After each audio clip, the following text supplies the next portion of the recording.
Snow fell over Chicago like confetti from a celebration no one remembered. Streetlights glowed amber through the haze, and traffic hissed along Michigan Avenue.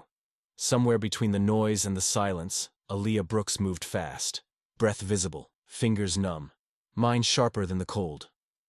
Her tote bag thudded against her hip as she crossed State Street, dodging a cab. She wore her chef's jacket under her long wool coat, sleeves rolled up, sneakers soaked. Behind her, Soul Fire Kitchen. The little South Loop restaurant where she'd been sous chef for 3 years had finally gone dark. Not just for the night. For good. Her boss had announced the closure that evening, right after service. No warning, no backup plan. Just a tight smile and a handshake that smelled like defeat. She'd walked out before the tears came. Now, as she reached the L train platform, wind cutting like glass, she muttered, "Ain't no way I'm starting over again. Not this time." From the corner of her eye, a man stepped under the flickering streetlight. Tall, dark coat, phone pressed to his ear. His voice carried easily through the snow. "Yeah, tell the board the deal's still alive. We just need that zoning push. Yeah, the South Side block near 43rd. It's gonna flip fast." She almost rolled her eyes. Real estate talk. The language of gentrifiers and dream takers. The kind who saw community like an investment chart. She tried to ignore him, but when he turned, their eyes met. Malik Turner. Sharp jawline, storm gray eyes, suit that probably cost more than her rent. But it was the look, not rich, not cocky, that caught her. He looked tired. The kind of tired money doesn't fix. "Rough night?" he asked, slipping the phone into his pocket. "Looks like you got one too many of those already," she shot back. He smiled slightly. "Guess that makes 2 of us." She started to walk away, but his voice stopped her. "Hey, you dropped this."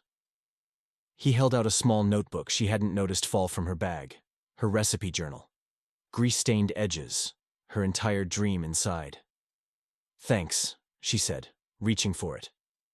He didn't let go immediately. "You a chef?" She hesitated. "I was. Restaurant closed tonight." "Then maybe it's time you opened your own." She almost laughed. "You got $500,000 lying around to make that happen?" "Maybe," he said. "If the food's worth it." She squinted at him. "What's your angle?" "Maybe I just believe in people who don't quit." The train screeched in the distance. She took the book and turned away before he could say anything else. But as she boarded, she looked back, and he was still standing there, watching.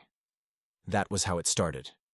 2 weeks later, Bronzeville Aaliyah stirred her mother's old pot of gumbo, the apartment full of steam and the smell of okra, shrimp, and smoked turkey. The radio hummed soft jazz. Simone Hayes lounged on the couch, legs crossed, scrolling through her phone. "Girl, you still mad about Soul Fire?" Simone asked. "I ain't mad," Aaliyah said. "I'm focused." "Focused on what?" "We can't eat focus. You need a new gig." "I don't want another gig. I want mine." Simone sat up. "Yours?" "Yeah, my own kitchen. My mama used to say, 'Aaliyah, you don't cook food, you cook feelings.' I'm done making other people rich off my recipes." Simone smirked. "Well, unless you found a fairy god investor, you gon' be cooking feelings for free."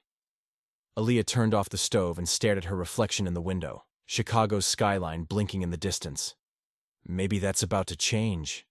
Simone raised an eyebrow. "What you mean?" Aaliyah grabbed her phone and scrolled.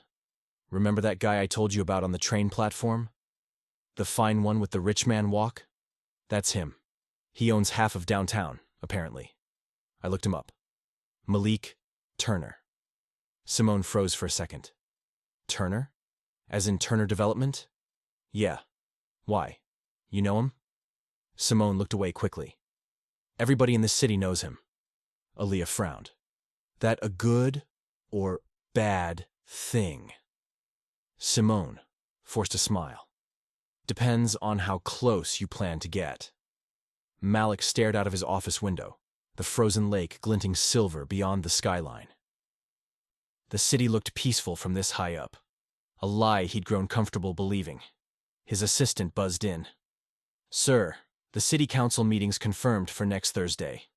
"Good," Malik said. "Tell Jordan to handle the PR angle." A pause. "Sir, Jordan, Miles called earlier. He's back in town." Malik's jaw tightened. Of course he is. He turned back to the window, his reflection split between the towers. Jordan, the friend who'd once built this empire with him. And the man who'd nearly destroyed it. If the city found out what happened 5 years ago on that construction site, Malik wouldn't just lose his empire. He'd lose everything. And yet, when he thought of Aliya's eyes, warm, fierce, alive, a strange hope flickered. He picked up his phone and typed, "Dinner tonight? Got a business idea for you." He stared at it for a long time before hitting send. The restaurant was new, all marble and mood lighting. Aliya stepped in wearing a red dress that hugged her like confidence. Malik rose from the table, his eyes softening. "Didn't think you'd come," he said. "Didn't think you'd actually text," she replied. They ordered wine. Talk flowed easy. Music, food, the city. But between their laughs, shadows lingered. "You ever think about leaving Chicago?" she asked. "Every day," he said quietly.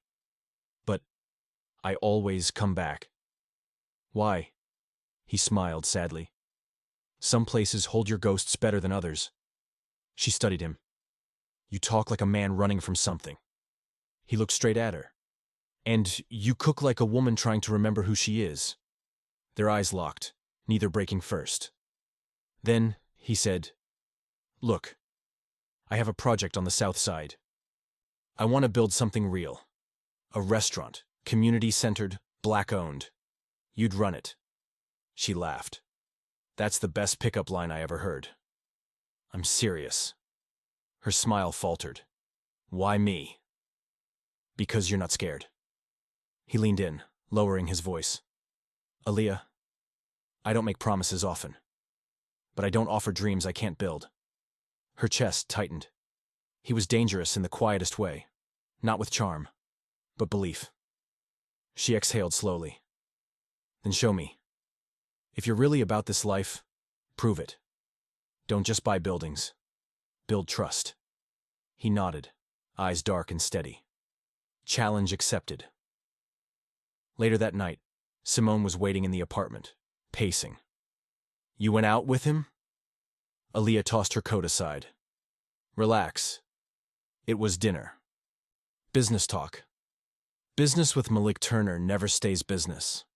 "What's your problem with him?" Simone hesitated. "He was Jordan's partner." "So?" "Jordan was my cousin." Aliya froze. "Your cousin? You never told me that." "'Cause he's dead, Aliya. And people say Malik had something to do with it." The room went quiet except for the hum of the radiator. Snow tapped the windows like a warning. Aliya whispered, "You sure?" Simone nodded, voice shaking. "Be careful. That man ain't what he seems." Aliya stood by the window long after Simone went to bed. Downtown glittered like temptation itself. She thought of Malik's eyes, his voice, the truth pulsing beneath his words. She didn't know whether to run toward him or away. But one thing was certain.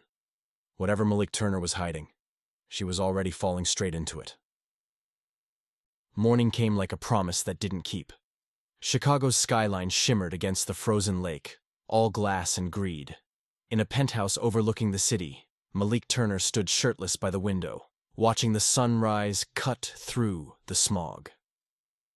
The man reflected in the glass looked polished, powerful, but he knew better. He wasn't looking at success. He was looking at survival. His phone buzzed on the marble counter. Unknown number. "You still think the past can stay buried?" He stared at it, jaw tightening. No name, but he didn't need one. Only one person could twist words like that. Jordan Miles. The man he'd once called brother. The man who died 5 years ago on a job site accident that wasn't supposed to happen. Or so he'd thought. He closed his eyes, exhaling. It can't be him. He deleted the message and threw the phone on the couch, but the whisper wouldn't leave. That's when the doorbell rang. "Mr. Turner?" The concierge's voice crackled through the intercom. "You have a visitor. Ms. Brooks." Aaliyah. He blinked, startled. "Send her up." She walked in minutes later, wind in her hair, scarf draped carelessly. No makeup, still glowing. The kind of woman who didn't need to announce her presence. She just filled the room. "You didn't text back," she said. "I wasn't expecting you." "Good," she said, crossing her arms. "Then this'll be honest." He tilted his head. "Something wrong?" She hesitated, then stepped closer. "Simone told me about Jordan Miles." Malik froze. "What about him?" "She said he was your partner, that he's dead, and that maybe you—" She caught herself. "Were involved." The silence thickened between them. The city outside seemed to lean closer. He finally said, "People talk when they don't know the truth." "Then tell me the truth." He walked toward the window, his reflection fractured in the glass. "Jordan and I built Turner Development from the ground up. We had the same dream. Take back the blocks they forgot. But dreams get dirty in this city." He turned to her. "We were building a housing complex in Englewood. Jordan took shortcuts. Bad materials, unlicensed contractors. I told him to stop. We argued. The next day, the scaffolding collapsed. He was gone." Aaliyah's voice softened. "So it was an accident?" "On paper, yeah." He looked away.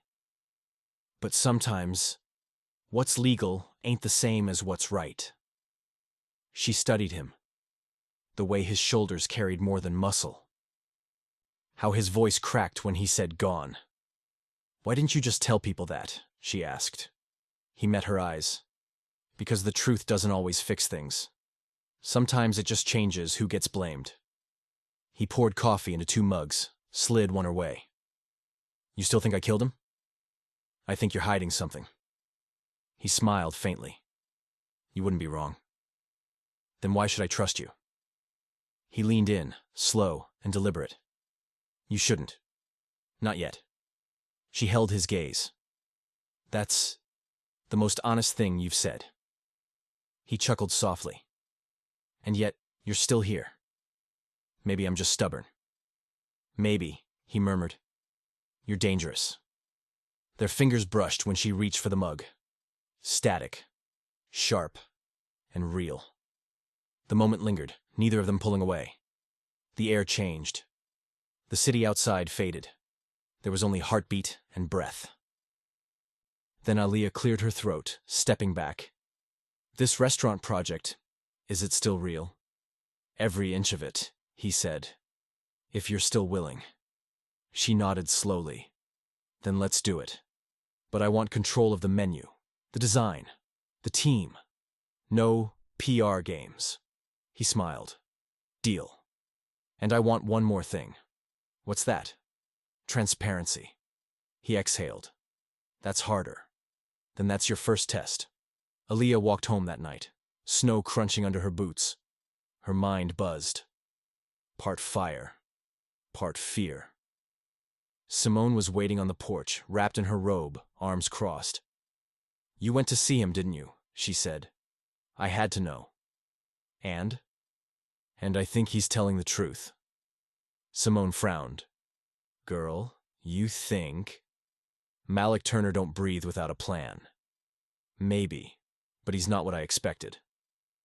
"None of them are, till you bleeding." Aaliyah sighed. "You ever think some people deserve a second chance?" Simone looked away. "Some people never earned the first." Meanwhile, Downtown. Malik sat alone, lights low, laptop open. He typed into a hidden folder. Project Phoenix. The screen flashed. Access denied. File in use. He frowned. What the hell? A message popped up. You can't erase what you didn't create, Malik. Then another. See you soon. He slammed the laptop shut. His pulse raced. No hacker should have known that project's name. No one alive, at least. Unless Jordan wasn't as gone as he thought. The next few days blurred into motion. Malik and Aliyah met with architects, scouted lots, sketched out menus. Their chemistry hummed through every meeting, electric, unspoken, dangerous. She'd laugh and he'd stare too long. He'd talk business and she'd catch the flicker of guilt behind his smile. At a late-night diner meeting, Aliyah flipped through blueprints. You ever get tired of starting over? She asked. Malik stirred his coffee. Every damn day. So, why keep doing it? Because if I stop moving, I'll have to feel everything I ran from. She stared at him. Then, maybe it's time you stopped running. He looked up, eyes soft. Maybe you're the reason I could.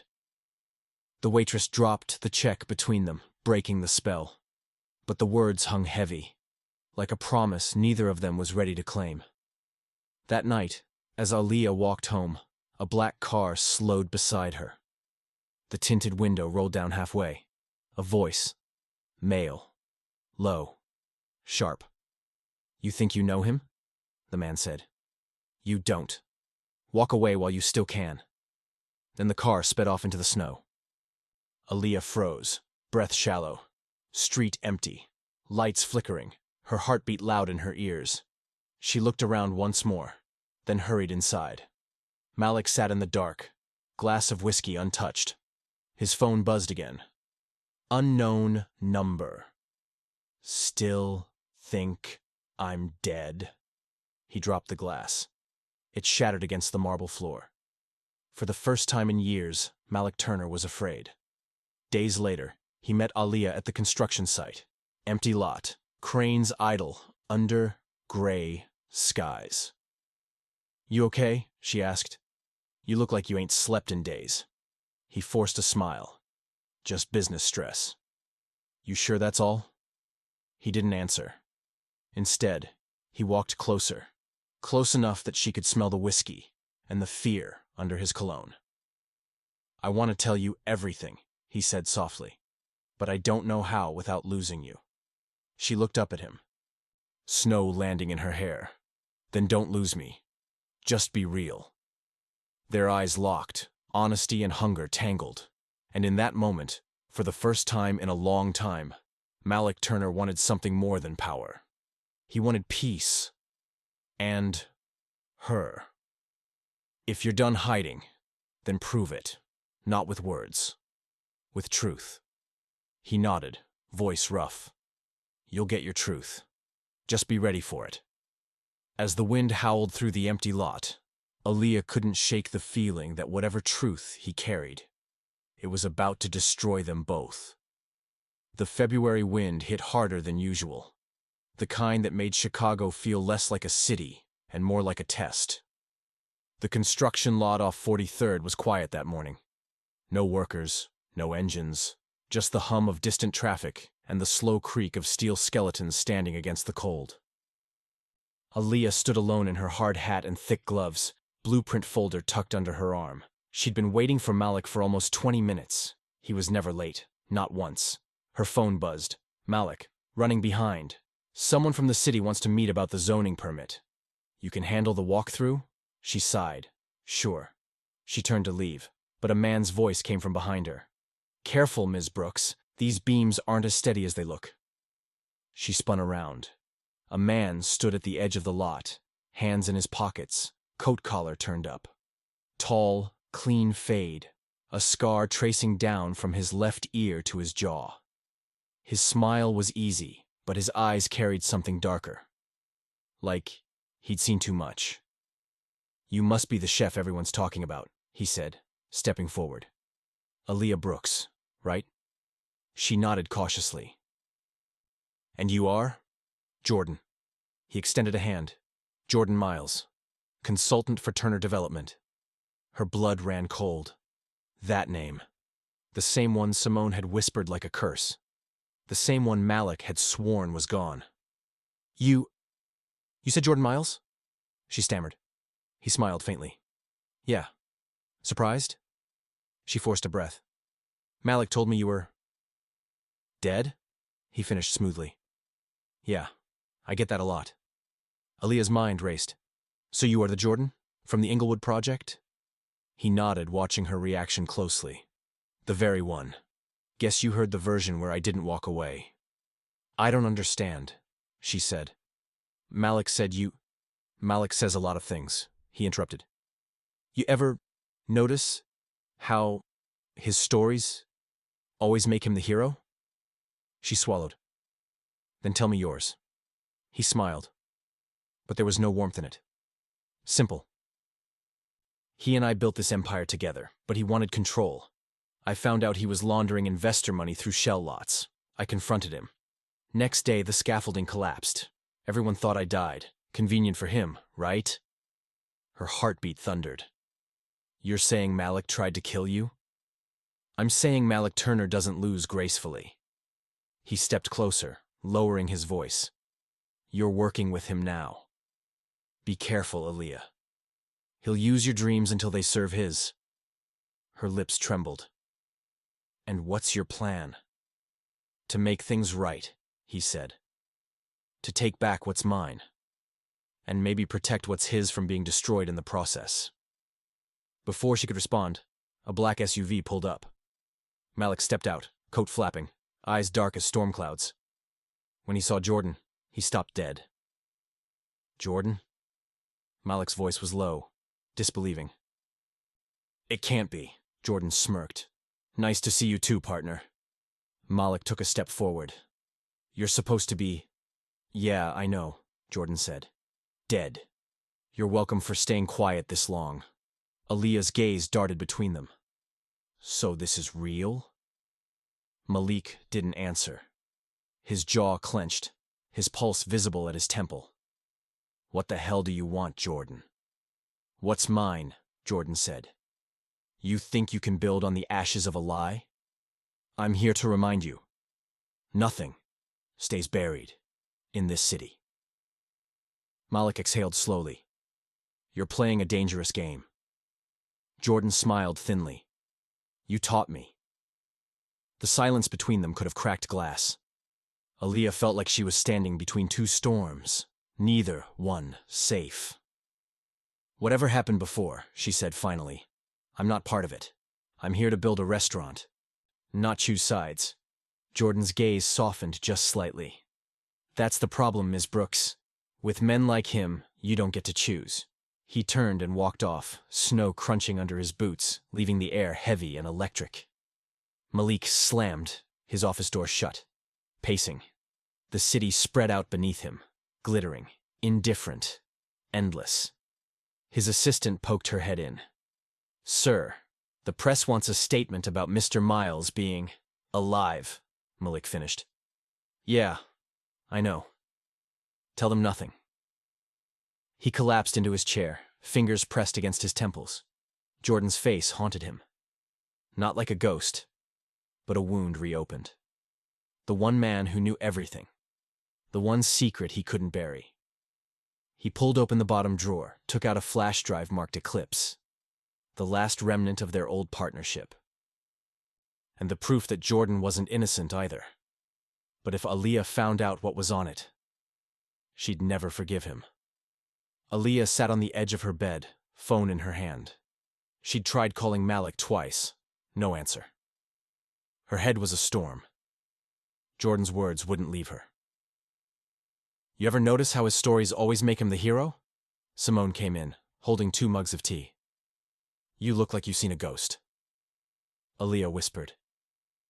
Maybe I did. Simone froze. What you mean? I met Jordan today. He's alive. Simone almost dropped the cup. No, that ain't possible. He said Malik tried to kill him. Simone's eyes widened. Lord.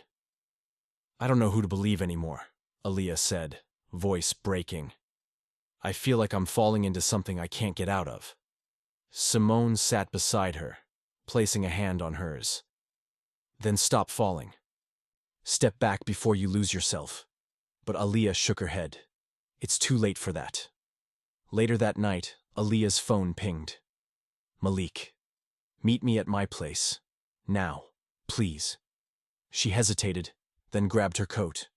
When she arrived, Malik was pacing by the window again, city lights cutting lines across his face. You saw him, he said. She nodded. He says you tried to kill him. Malik laughed bitterly. Of course he did. So what's the truth? He reached into his pocket and tossed her the flash drive. You want the truth? Watch that. She frowned. What's on it? The real reason Jordan disappeared. But once you see it, you don't unsee it. She took it, heart hammering. If this is another game? It's not, he said, stepping closer. I'm done playing. For the first time, his mask cracked. She saw fear. Real fear. Aaliyah, he said quietly. They're not just coming for me. They'll come for you too. She left his penthouse and plugged the flash drive into her laptop back home. A folder appeared. Eclipse. Englewood Files. She opened the video. Security footage from a construction site. Dated 5 years ago. Jordan and Malik arguing in an unfinished building. Jordan. You think I don't know what you did with the funds? I saw the numbers, Malik. Malik. You don't understand. They were threatening my family. Jordan. You sold us out. Jordan shoved him. Malik stumbled, grabbed the railing. A creak, a scream, then chaos. The footage cut. Static. Then a final frame. Jordan, crawling from the wreckage. Alive. Aaliyah gasped. The file froze on his bloodied face. Her phone buzzed. Unknown number. Now you know, the voice said. So tell me. Aaliyah, which one of us do you believe? The line went dead. She dropped the phone, breath shaking. Simone ran in. What happened? Aaliyah whispered. He's watching me. Both of them are. Outside, a black car idled under the streetlight. Smoke from the exhaust curled into the night like a warning. Back in his penthouse, Malik poured another drink. The city looked colder than ever. He dialed a number. Find Jordan Miles, he said, before he finds her. He hung up, staring at his reflection. His voice was low, haunted. If I have to lose everything to protect her, so be it. You want to know the truth, Aaliyah? Then don't run. Fight for it. Because once you see what's coming, love won't save either of us. A thunderstorm rolled over the skyline, lightning flashing across the glass towers like an omen. In that moment, the city of Chicago became a chessboard, and every move was deadly. The rain hadn't stopped since dawn.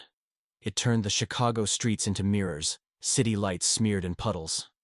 Aaliyah walked fast through the drizzle, hoodie up, heart running faster than her feet. Every time a car slowed behind her, she flinched. She'd watched that video 10 times through the night.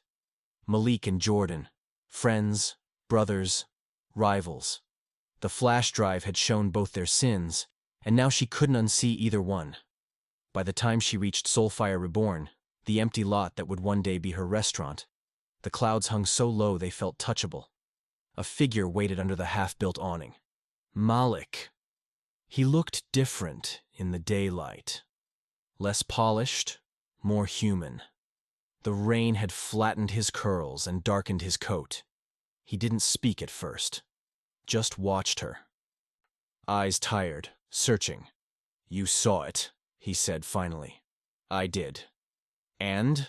She folded her arms. And it's not the whole story. You edited that clip. His jaw twitched. It's all I had left. No, she said, stepping closer. It's what you wanted me to see. Wind pushed between them. I didn't touch that footage, he said. But I did lie about the money. I moved it to keep the project alive. Jordan thought I was stealing. When he came at me, the scaffold gave out. I tried to grab him. She shook her head. He crawled out, Malik. He's alive. And he says you tried to kill him. I didn't. Then why didn't you tell anyone he lived? He looked away. Because the world needed a villain and I was already wearing the suit. She let the silence hang, long enough for thunder to roll over them. Jordan's back, she said. He's working this site. He warned me about you. Malik's voice dropped to a whisper. He's not warning you, Aaliyah. He's setting you up. How do you know?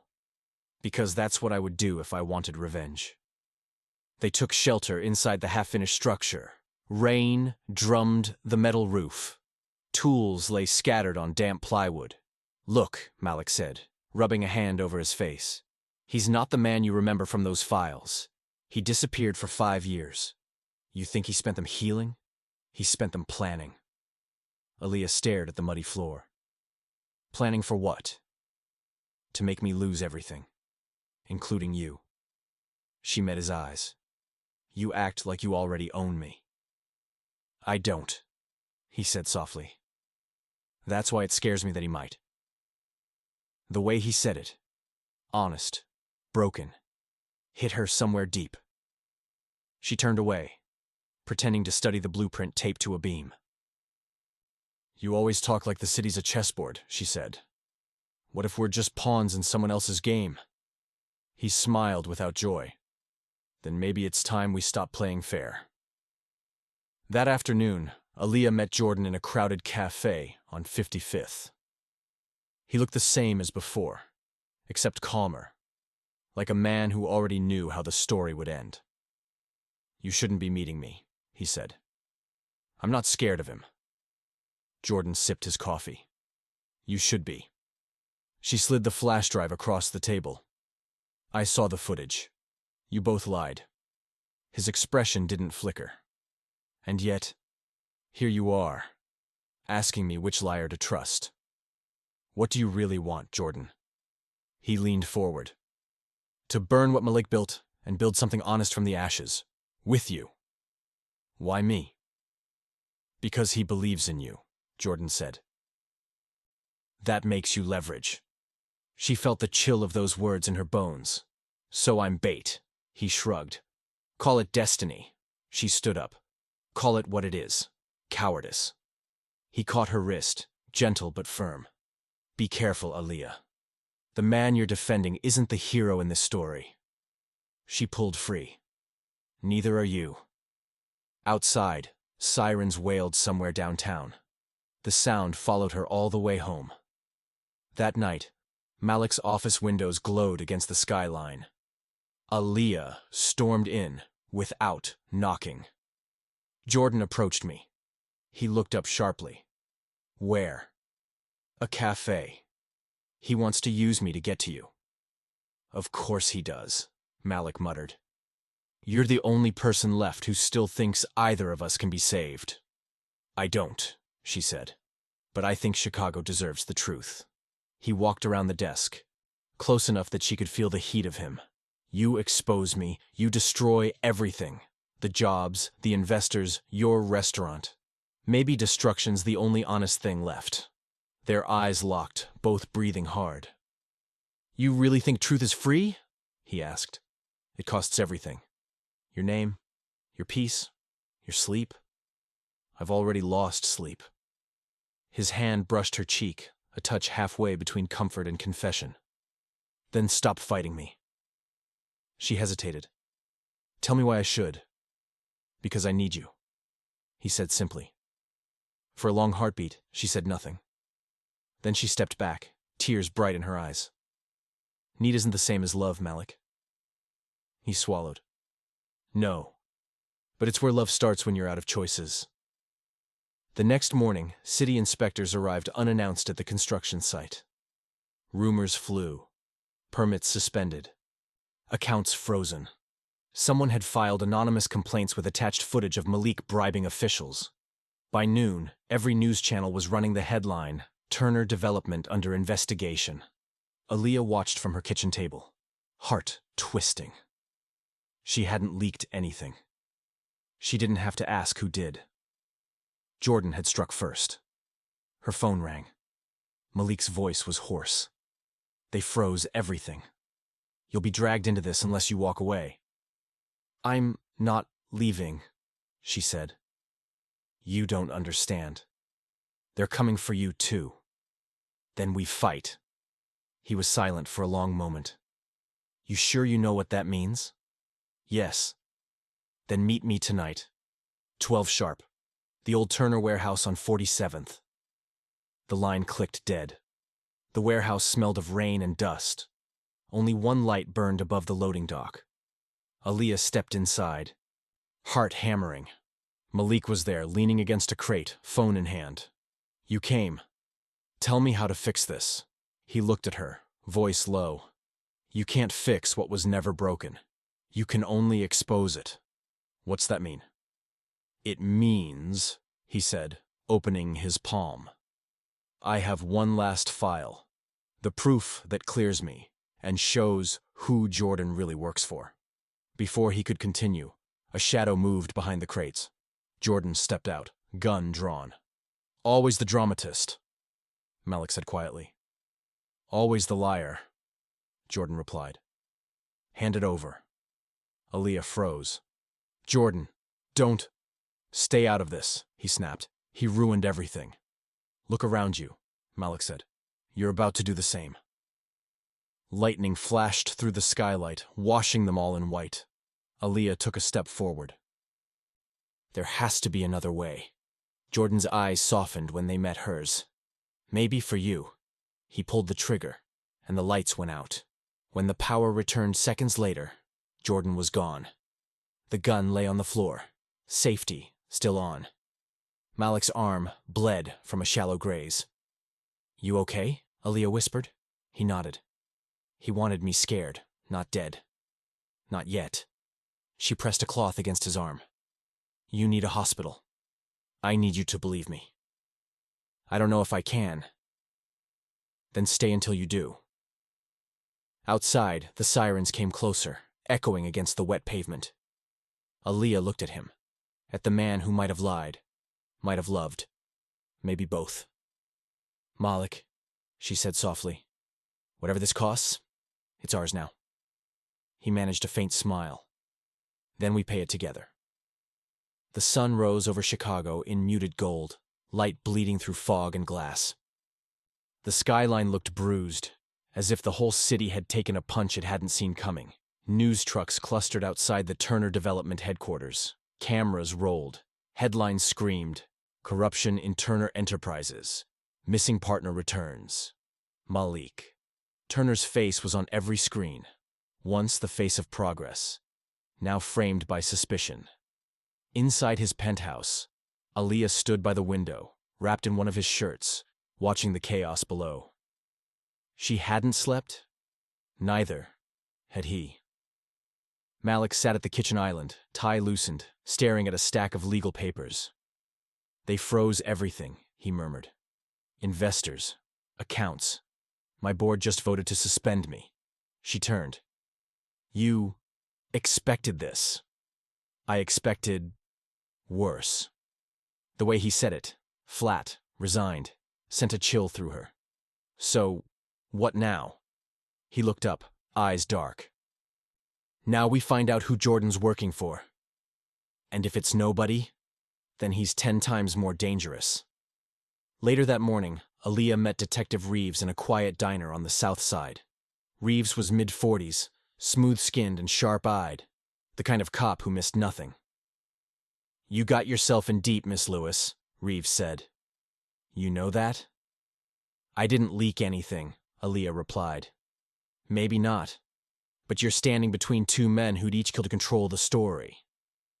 She folded her hands around her coffee. What do you want from me? Truth. Reeves leaned closer. Who was in that warehouse last night? Her throat tightened. You already know. Say it anyway. Malik. Jordan. Me. Reeves nodded slowly. And the shot fired? Warning shot. Nobody hurt. Then why was there blood on the floor? Aaliyah's voice went quiet. Because the truth always bleeds, Detective. Reeves studied her for a long moment. You care about him, don't you? She looked out the window. I care about what he could have been. Back in his penthouse, Malik met with Andre Holt, the new character, a former hacker turned cybersecurity consultant, a man whose loyalty was always for sale. Andre was tall, skin like deep mahogany, dreadlocks pulled into a loose tie. His voice carried lazy confidence. I traced the upload, Andre said, spinning his laptop around. Your boy Jordan's good, but not ghost good. Someone bankrolled him.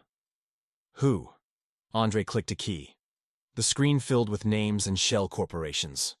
At the center, Cresswell Industries. Malik frowned. They're our biggest competitor. Andre grinned. Not anymore. They're your puppeteers. Jordan's been feeding them your blueprints, your financials, everything. Malik exhaled slowly. That son of a... Careful, Andre interrupted. He's not working alone. There's someone on the inside feeding him access. Malik's jaw tightened. You mean someone close to me? Andre closed the laptop. Closer than you think. Aaliyah returned that evening. The city had calmed a little, but her nerves hadn't. Malik was pacing when she entered. You've been talking to the police. She froze. Who told you that? Doesn't matter. You think I can't tell when someone's trying to play both sides? I'm not playing anything, she said. I'm trying to survive the fallout of your lies. He stopped pacing. My lies built everything you said you wanted. And your lies are burning it down. For a moment, neither spoke. Then he walked closer. Voice softer. You still here, though. I shouldn't be. But you are. She met his gaze, anger, and something else flickering there. I keep hoping you'll give me a reason to leave. Malik reached out, fingers brushing her chin. And I keep hoping you'll give me one to stay. Their eyes locked. The tension that had been building since the first night finally cracked. Not with a kiss, but a shared silence so heavy it felt sacred. Her phone buzzed on the counter. An unknown number. She answered. Jordan's voice filled the line. He's lying to you, Aaliyah. Check the ledger in his office. Page 47. Then the call dropped. She turned toward Malik. What's on page 47? He frowned. What are you talking about? Your ledger. He blinked. Too long. Too slow. Aaliyah didn't wait. She crossed the room, grabbed the black binder from his desk, and flipped through. When she found the page, her heart stuttered. It was a list of wire transfers, millions, to a Cresswell Industries shell company, all signed by Malik Turner. She looked up, voice shaking. You said they were your enemy. They are. Then why are you funding them? It's not what it looks like. It never is.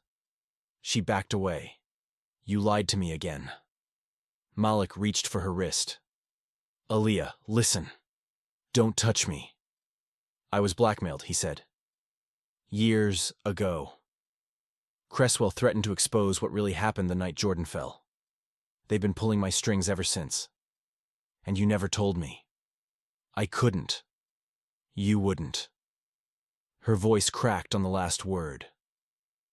He stepped back, guilt etched deep into his face. I thought I could end it before it reached you. Too late, she whispered. She left the penthouse without looking back. Rain again. Always rain. Aaliyah walked aimlessly through Bronzeville, her mind spinning. Everything she'd believed about Malik, about Jordan, had blurred into one long lie. Then a car pulled up beside her. A tinted window rolled down. Get in, Jordan said. She hesitated. Please, he added, voice lower. You're not safe. Against her better judgment, she slid in. Jordan drove in silence for a while. eyes fixed on the road. Cresswell's about to frame him for fraud and attempted murder. When he falls, they'll come for you next. Why tell me? Because you can stop it. She turned toward him. How? By helping me leak the final file. It's proof Cresswell orchestrated everything, from the money laundering to my fake death. She studied him. And what do you get? He smiled sadly. Peace. You're lying. Maybe, he said. But I'm the only liar offering you a way out. Aaliyah looked out at the rain-slicked city lights. Malik's voice echoed in her head. You can't fix what was never broken. You can only expose it. Maybe he was right. Maybe truth wasn't about loyalty anymore. It was about survival. She faced Jordan again. If I do this, if I leak your file, people will get hurt. People already have. And if Malik's innocent? Jordan's eyes flickered. Then he'll survive it. He always does. Aaliyah exhaled. Fine. Show me what you've got. Jordan pulled a drive from his coat pocket and handed it to her. Once this goes live, everything changes. There's no going back. She slipped it into her purse. There never was. Back in his penthouse, Malik stared at the skyline, bleeding trust and whiskey in equal measure. He picked up his phone and called Andre. She's with him, Malik said quietly. And she's carrying the drive. Andre's voice came through the line, calm and cold. Then what's the play? Malik's eyes hardened. We take the truth before it takes us. Lightning flashed again outside, reflecting off the glass like 1,000 fractured mirrors. Chicago didn't sleep that night. Neither did they. Morning hit the skyline like a spotlight. By 8, the story broke. Cresswell Industries linked to Turner scandal. New files leaked. Every news feed pulsed with it. Reporters shouted questions from outside Malik's building, their breath fogging against cold glass. In her apartment, Aaliyah watched the chaos unfold. She hadn't even had time to breathe after sending the file. Her hands trembled as she gripped her mug. Jordan's voice had been clear in her mind. Once this goes live, everything changes. He wasn't wrong. Her phone rang. Malik. She didn't answer. He called again and again. Finally, she picked up. I saw the news. You did this? His voice was rough, almost unreadable. I released what needed to be seen. What needed to be seen, or what he wanted you to see. A pause. She swallowed. It's the truth, Malik. There's no such thing, he said. Not in Chicago. He hung up. By noon, the board had fired Malik Turner. Police surrounded the Turner Tower. Reporters filled the street. Every camera wanted his face. The billionaire turned ghost of his own empire.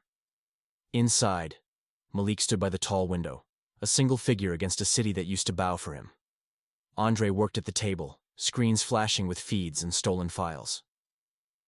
They'll indict by nightfall, Andre said. You've got hours. Malik nodded slowly. Then, I use them. He turned, eyes darker than the rain clouds above the skyline. I built this city's second chance. If they want to crucify me for it, I'll make sure they remember the name first. Andre tilted his head. That sounds like a man planning something stupid. Not stupid, Malik said. Necessary. He grabbed his coat. Find Aaliyah. Why? Because she's still got a piece of me. And I'm done leaving pieces behind. That night, Aaliyah walked along the lakefront, hood up. Cold wind cutting across the water. She heard footsteps behind her, not hurried, but heavy. When she turned, Malik was there.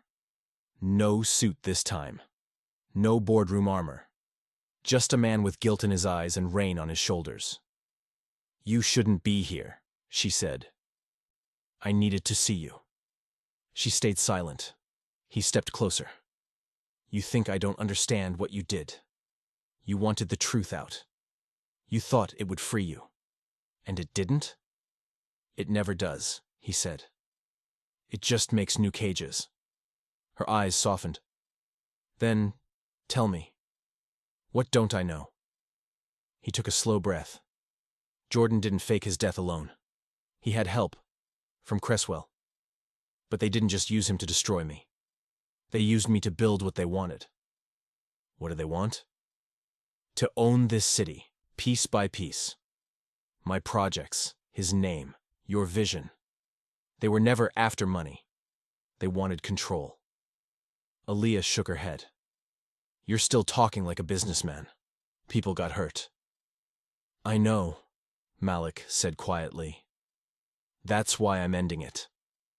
Malik laid a small flash drive in her hand.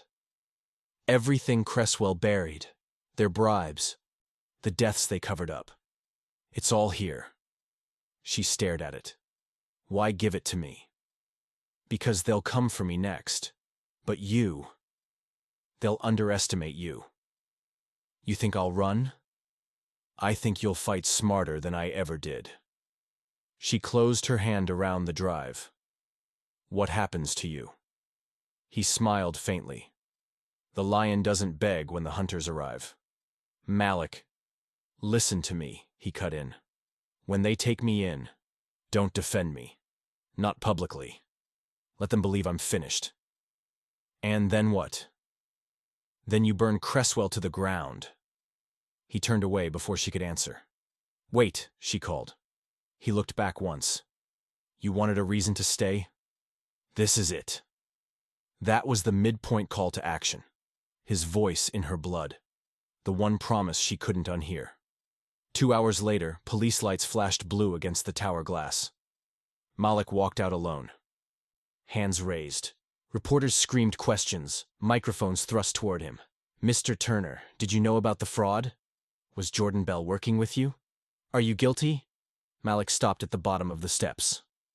For the right story, he said. Everybody's guilty. Flashbulbs burst as they cuffed him.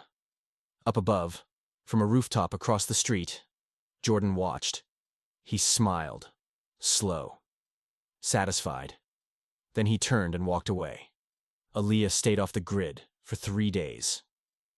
She didn't sleep. Andre found her in an empty restaurant on the south side, one of Malik's old properties, now abandoned. You planning to vanish or finish this? Andre asked. She looked up from her laptop. I've got what I need. He raised an eyebrow. That drive? She nodded. Malik's evidence. If I drop it, Cresswell and Jordan go down. But so does everyone tied to the deals, including Malik. Andre leaned against the wall. So choose, his freedom or your conscience. Aaliyah stared at the drive. Her reflection stared back from its polished metal. Both, she whispered. There has to be a way to save both. Andre's smirk faded. You really love him, huh? Love's not the right word, she said quietly. It's what's left when truth takes everything else.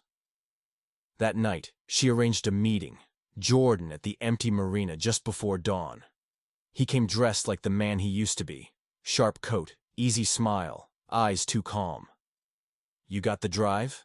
He asked. I do. He extended a hand. Then let's end this. She didn't move.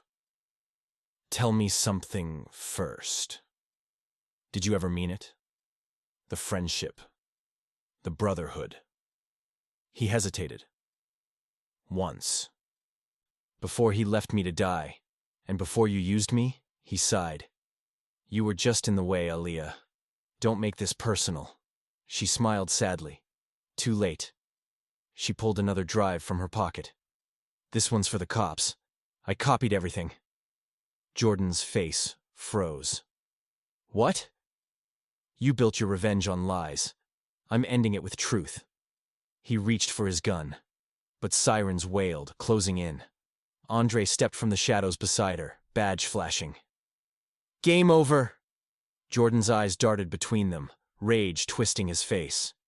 You think this fixes anything? He shouted. You think Malik's clean? He's still dirty, same as me. Aaliyah's voice trembled but held steady. Maybe. but he's willing to pay for it. Police closed in. Jordan backed away, muttering, "You'll regret this." Then he was gone, swallowed by the flood of flashing lights. By sunrise, Cresswell Industries was in flames, not literally, but publicly. The leaked files hit every major outlet. Executives resigned, arrests followed, stock plummeted. Malik sat in a holding cell, watching the news on a small TV. His lips curved into a quiet smile when he saw her name in the report. Insider blows whistle on corporate corruption. He whispered to himself, "Good girl." A week later, Aaliyah walked through the city she'd almost lost. Rain again. Always. Rain. She stopped outside the detention center. Inside, Malik was waiting behind the glass partition. No suits, no empire. Just the man she'd met in the half-built restaurant months ago. "You did it," he said, softly. "So did you. They'll still come for me. I know. You regret it?" She shook her head. "Truth costs everything. Remember?" He smiled, faint. "Then maybe we're both broke." They shared a long silence. No promises, no lies. Just two people who had finally reached the truth. As she turned to leave, he said her name once more. "Aaliyah." She stopped. "Yeah? When this is over, build your restaurant. Make it real. Make it ours." She nodded. "Only if you get out." He smiled. "That's the plan." The courthouse steps looked like a war zone dressed in marble. Reporters formed barricades of microphones, the air sharp with sleet and flashbulbs. Chicago loved to fall from grace, and Malik Turner's trial was blood sport. Inside, the courtroom was packed. Aaliyah sat 2 rows behind the defense table, jaw tight, hands clasped. Malik wore county gray, head unbowed. His eyes found hers for half a second before the bailiff called order. The state prosecutor stood first, voice crisp. "Mr. Bree, Turner used his empire to conceal embezzlement, bribery, and fraud. When exposed, he attempted to silence his partner. We will prove it." Malik's lawyer rose slowly. "The state's story is clean, polished, and wrong. What you'll hear instead is how power breeds enemies, and how one man became both victim and weapon." The judge nodded. "Proceed." Jordan Bell entered in a tailored suit, cuffs glinting under the lights. The room buzzed. The ghost had returned. "Mr. Bell," the prosecutor began, "you claim Mr. Turner tried to kill you?" Jordan's smile was saintly. "Tried, yes. But I survived. He couldn't stand losing control." "And the injuries you sustained?" "Proof of his guilt," Jordan said. "I trusted him like a brother." From the defense table, Malik spoke for the first time. "Tell them what really happened on that scaffold." Jordan's eyes flicked toward him. "You kicked me." "You slipped," Malik said quietly. The judge banged his gavel. "Mr. Turner, order." But the jury had seen the look between them. Something ancient and poisonous. At recess, Aaliyah stepped into the corridor. Andre waited near the vending machines, hoodie up, phone glowing. "They're killing him," she whispered. Andre handed her a tablet. "Maybe not. I found something in Cresswell's archives. Recorded calls between Jordan and their CEO. He admits the fall was staged." Her pulse jumped. "That's our proof." Andre shook his head. "Chain of custody's messy. If we drop it wrong, the judge tosses it." "I don't care," she said. "We drop it." When court resumed, Aaliyah slipped the tablet to the defense attorney. Within minutes, the audio filled the room. "Jordan, he'll believe I'm dead by morning." Voice, Cresswell CEO. "Good. When we're done, Turner will never touch another brick in this city." Gasps rolled through the courtroom. Jordan's calm shattered, his face twisted. "That recording's fake," the prosecutor stammered. The judge shouted for order, and Malik sat perfectly still, hands folded, eyes locked on Aaliyah. For the first time since the arrest, she saw the old spark in him. The fighter. The builder. Court adjourned in chaos. Reporters screamed questions as guards led Malik through a side exit. Aaliyah slipped after them into the cold alley behind the building. He stopped when he heard her. "You shouldn't be here." "I had to see you." He studied her face, rain dripping from his hair. "You just turned the city on its head. Then maybe it'll finally look up." He laughed once, low. "You saved me." She shook her head. "No, I just told the truth." He stepped closer, chains clinking softly. "That's the same thing." For a heartbeat they stood inches apart. No guards, no cameras, just breath in the cold. Then the officer cleared his throat. "Time's up." Malik nodded. "Take care of yourself, Aaliyah." "You too," she whispered. "Build something honest this time." A week later, the verdict dropped. Malik Turner, guilty on 2 counts of tax fraud, acquitted on all major charges, 5 years suspended, restitution, community service. Not freedom, but life. Enough to start again. Jordan Bell disappeared before sentencing. Rumor said he left the country. Chicago barely cared. The city was already hungry for its next story. Months passed. Snow melted into puddles on 47th Street. The Soulfire restaurant finally opened, Aaliyah's dream rising from the ruins. The first night, she worked the floor in a white apron, laughter and music spilling through the windows. When the door chimed near closing, she looked up. Malik stood there, older, leaner, wearing a simple jacket instead of a crown. "You kept the name," he said. She smiled. "It kept me." He looked around the room. Black families, jazz from the speakers, the smell of spice and hope. "You built this from ashes." "So did you," she said. "You just had to burn longer." They sat at a corner table while the world outside kept spinning. No grand speeches, no guarantees, just quiet understanding. Malik raised his glass of water. 2 second chances. Aaliyah met it halfway. 2 truth, even when it costs everything. Their glasses touched. The sound was small, almost lost beneath the city's heartbeat. But it was enough. Outside, dawn broke clean over Chicago. No rain this time. Just light. The winter finally broke in Chicago. Snow turned to slush, slush to puddles, and puddles to light. For the first time in years, Malik Turner woke to silence that didn't feel like punishment. He lived in a small apartment above a body shop on the south side.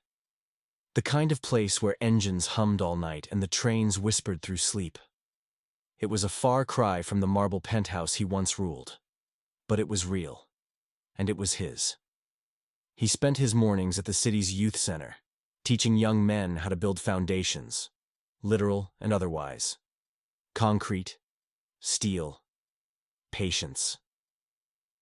If it's not solid under pressure, he told them, it won't stand when life starts shaking. They listened because he spoke from the rubble. Some afternoons he passed Soulfire. Aaliyah's restaurant had become something of a legend, Southern fusion with a Chicago edge. He didn't go in, not yet. But he watched from across the street, proud and quiet, like someone protecting a flame he once nearly smothered. Inside, Aaliyah had found rhythm again. The restaurant wasn't just business. It was therapy. The walls were covered in photos of black joy. Families, block parties, dancers on rooftops. She said it reminded her that love, even when broken, could still feed people. Andre handled the books now, wearing crisp shirts instead of hoodies. The once reckless kid had become the structure she needed. When reporters asked about Malik, she spoke carefully. He built part of me. But I had to learn how to stand on my own. She meant it. But late nights, when the music faded and the staff went home, she still thought of his voice, the way he said her name like it had weight. It was spring when he finally walked. In. She looked up from the counter, heart skipping before she caught herself. He wasn't in designer suits anymore. Just jeans, boots, and a plain shirt rolled at the sleeves. "You gonna just stand there?" she said softly. "I didn't want to interrupt greatness," Malik replied. She smiled without meaning to. "You hungry?" "Always," he said, meaning more than food. She led him to the back, to the table by the kitchen. The same one where he once sketched blueprints on napkins. She poured him coffee. Neither spoke for a moment. The air was thick, but not heavy. "I saw what you did with the youth center," she said finally. "That's real good work." "I had to give back what I took," he said. "Turns out redemption's a full-time job," she nodded. "And Jordan?" Malik's jaw tightened, then loosened. "Interpol caught him in Spain. He's facing extradition. Guess ghosts can't outrun their graves forever." She looked relieved, but not happy. "That chapter's over then." He met her eyes. "Only if you say it is." Weeks passed. Malik began showing up more often, not to talk about the past, but to fix things around the restaurant. A flickering light, a loose door hinge, a broken sink. "You can't keep volunteering like this," she told him one day. "Can't help it," he said. "It's in the blood. I build things." One evening, she found a stack of sketches on the counter. New expansion plans for Soulfire. "Outdoor seating, rooftop garden, live jazz on Sundays," he'd written in the margin. She stared at the drawings, tears catching her off guard. "You still think like a dreamer." He smiled. "It's how I breathe." She touched his hand. "Then don't stop." For a long beat, they just looked at each other, like two survivors realizing the fire didn't destroy everything. Later that night, Malik spoke at the youth center's fundraiser. The crowd was full of community leaders, young builders, and families who'd seen too much loss. He stood behind the podium and said, "We keep waiting for someone to rebuild our neighborhoods. The truth is, we are the rebuilders. You don't need permission to rise again. You just need to start." The crowd erupted, people rising to their feet. The words carried through the room and out into the city, one strong call to action that felt like hope itself. Aaliyah watched from the back, tears burning her eyes. For the first time, she didn't see Malik as the man who broke her. She saw him as the man who learned how to put things back together. But Chicago isn't kind to miracles. 3 weeks later, an anonymous investor offered to buy Soulfire for double its value. Andre wanted to take it. "We could open 2 more on the north side," he said. Aaliyah hesitated. Something about the offer felt too familiar, too polished. She traced the signature on the contract. J. Bell Holdings. Her stomach dropped. That night she went to Malik's apartment, the papers in her hand. "He's back," she said. Malik's face went still. "Jordan. He's hiding behind another company." He took the contract, scanned it, then tore it clean in half. "Not this time." She grabbed his arm. "What if he's got people here? Money can buy anything." "Then let's remind him money doesn't buy heart," he said. They went to the address listed on the contract. A sleek, downtown suite. Inside, Jordan sat in the dark, suit immaculate, smirk sharp as glass. "Well," he said, rising, "the lovebirds return." Malik stepped forward. "It's over, Jordan." Jordan poured a drink. "No, Malik. It's balance. You took everything from me. My name, my life, my future." Malik didn't flinch. "You took your own life when you chose greed over brotherhood." Jordan's eyes flicked to Aaliyah. "And you, sweetheart. You chose the wrong man. Again." She met his gaze coldly. "No. This time, I chose peace." Malik stepped closer, voice steady. "You've got 2 choices. Walk out, or go out in cuffs. You decide how this ends." Jordan stared at him, hatred flickering. And then, slowly, he set the glass down and sat. "You win," he muttered. The police were waiting downstairs. Months later, Soulfire's rooftop opened. Live music, laughter, love, everywhere. The city skyline glowed like promise. Malik stood at the edge, watching people dance under string lights. Aaliyah joined him, her hand slipping into his. "You did it," she whispered. "No," he said, looking at her. "We did." She smiled. "You think this is the end?" He shook his head. "Nah, this is where rebuilding starts." They watched the city breathe below them. Scarred, imperfect, alive. Then Malik turned to the crowd, voice rising above the music. "Chicago, listen up. Don't wait for a savior. Be the rebuild."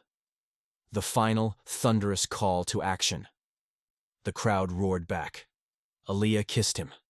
And for the first time in a long, long time, the city felt healed.